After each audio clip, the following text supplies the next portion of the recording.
folks, welcome back to the workshop. Thanks for joining me again on what is a extremely cold November evening. I'm going to make this very quick so I can put my jumpers back on, but you'll notice that I'm modelling my nice new polo shirts. But I did have it printed with all my social media stuff on the back.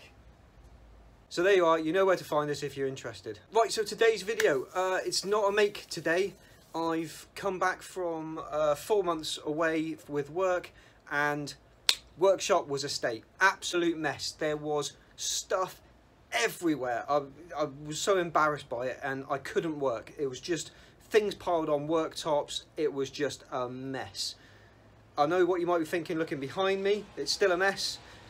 Yeah, that's kind of true, but there's a plan for it. I'll talk you through that in a sec. But what I thought I hadn't done is a workshop tour. So what I thought I'd do is whiz you around the workshop real quick, you know, show you the bits of machinery and stuff where I've got it now, because a few key pieces have moved, but more on that later. So we'll have a quick wander around and we'll see what's in here.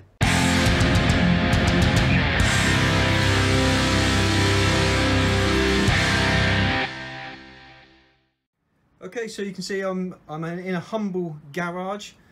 So if we start off on the left hand side, first thing we come to is sharpening station. Now, I've never shown on any of my previous videos how I do my sharpening, but this is it. This is the Robert Sorby Pro Edge, and I tell you what, it's a fantastic bit of kit.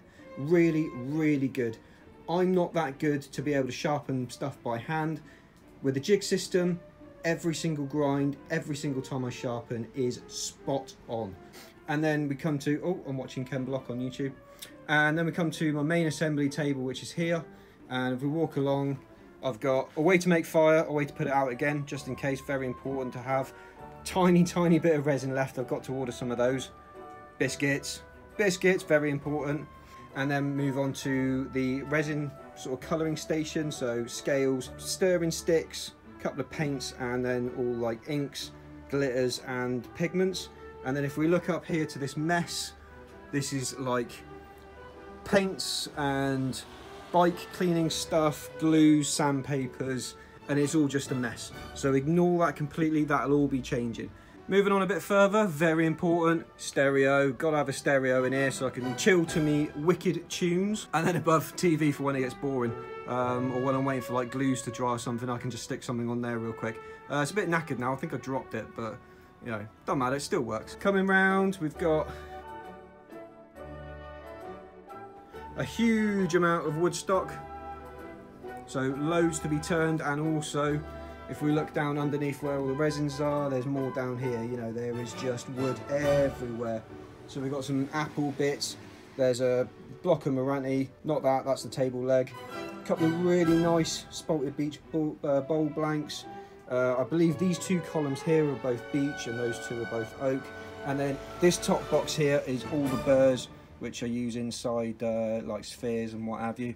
Mostly use those with resins because they just look fantastic. Underneath the table I've got all my pen turning gear, all on a little makeshift shelf. Keep it out of the way because I do tend to use it quite a lot, but it does take up a lot of space when it's just left out on this top surface. So that sits underneath there. Moving on round, got a chop saw, which I don't tend to get a lot of use out of, but I think maybe I'll try and use a bit more in the future. I really want to do like a big segmented bowl, like a huge segmented, not a bowl, what am I talking about? I really want to do a big segmented vase, and this will come in very handy. Then we've got all Dawn's stuff is sort of in this cubby hole here, so we've got like chisels and her Dremel bits and pieces, so she comes out here and works and joins me out here, which is nice. And then actually this is the first tool I ever bought. This is the first woodworking tool I ever bought, which is a scroll saw. Doesn't get that much use these days, but you know, I was still very happy with it when I bought it. Right, then we move on to the tool mess. This is just a mishmash of all different tools, but don't worry, that is getting sorted as well. That's all getting up on the walls, and I'll tell you about that in a sec. Underneath that we've got the 3D printer, laser etcher and CNC machine sort of lives in this box. Pressure pot, which is vital for resins, means I can cast resins with no bubbles. And then moving on to some of the bigger bits, coming around to the right now, we've got the Charnwood W721 bandsaw, fantastic bit of kit, hasn't missed a beat, has chewed through things like butter, so handy. And I've also mounted it on little wheel jacks, so I can move it about anywhere I like in the workshop. Got a dust collection, oh, more biscuits. Custard creams, vital.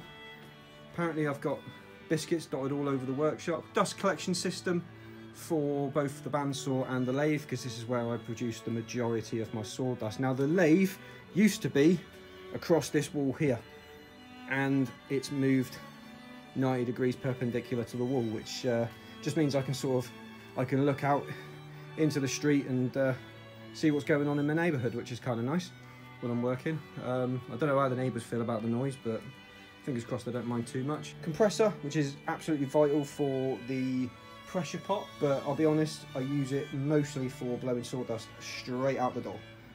So that's what I do.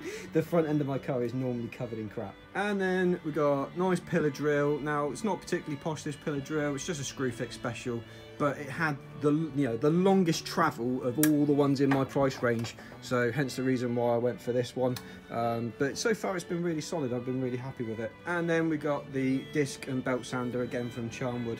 Fantastic bit of kit, really nice. I can just square off pen blanks on this. I've done the candlesticks a couple of videos ago on the belt sander and they just came up beautiful. I've got a lot of room here going on the outside of the pipe work, obviously. I've got a bit of room here and I've got quite a lot of flat surface space here. So what's going up is sheets of ply, and they're going up and they will be French cleated. So the whole workshop will be French cleated. All the different groups of tools and glues and finishes, they'll all be in their own little caddies, so I can literally just take them off the wall, bring them over here, use, pack them away, put them straight back up on the wall. And because they'll be on French cleats, it won't matter where they go. So I'll always be able to find them. Everything will be sort of on display rather than hidden right at the back there, where I don't even know what's back there these days. So you know, it'll just make things a lot easier to find. The more astute of you will be aware that unfortunately the motorbike has gone the way of all good things. I'm getting on a bit now, you know, got a family and need to be a bit more sensible, and it was only a matter of time really until I caused myself a significant mischief on that thing, or got banned from driving. So I thought better rein it in a bit and, you know, call it a day in terms of biking. You know, it was a sports bike, it was an itch I had that I scratched, and I'm happy I did it, but it was time for it to go. I do miss it massively, but, and here's the bulk of today's video, there's another big black toy coming in the workshop, which I'm extremely excited about. And actually, as luck would have it, I think it's just arriving. Let's go and have a look.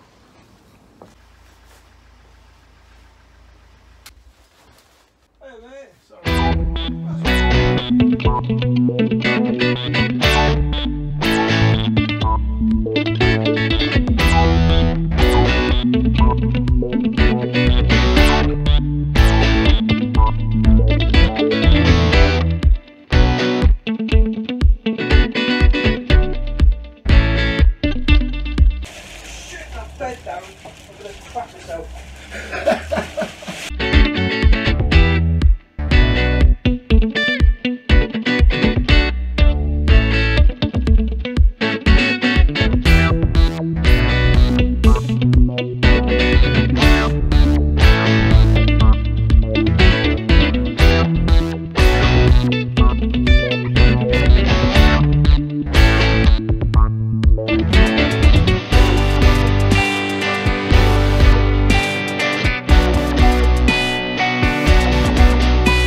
that was heavy. The legs were incredibly heavy. The legs were actually heavier than the bed. But I'll tell you what, there she is. I mean, that is gorgeous, isn't it? I mean, I cannot wait to get that dirty. That is going to be spectacular. I'm super happy. I'm so impressed with it. So there we go, Laguna Revo 1836. I'm not really sure what that means. It's probably an 18-inch bed, so that's 9 inches from the spindle to the bed, so you can put an 18-inch blank into it. 36 inches is probably the length of the bed. I don't know. I'm too giddy to think about it just at this moment. But I mean, look at it. It's black and it's mean looking. A quality piece of kit. It really feels good. So I suppose really we should turn it on and give it a little spin up and see what happens. Right, so there we go, and we can turn it, I think that's in forwards, we can turn it on. Yep, and then so this will go right down to, I wonder how, 136, 132, so 132 RPM. That'll do. But I mean, it's silent. It's so quiet. Right, well, let's see how far this will go. How fast will it go?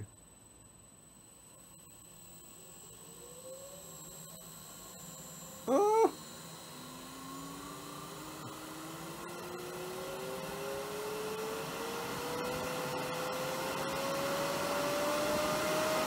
Sounds like a jet engine.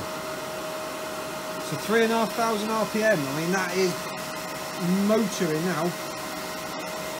And I hope you can still hear me over this, but yeah, it's going for it. Oh yeah, you can really feel the wind rush past that. That's immense. Now Darren did say it runs in reverse as well, and you don't have to stop it to put it into reverse. So let's try it. So it winds itself down and then winds itself back up in reverse. You clever bugger. Ah!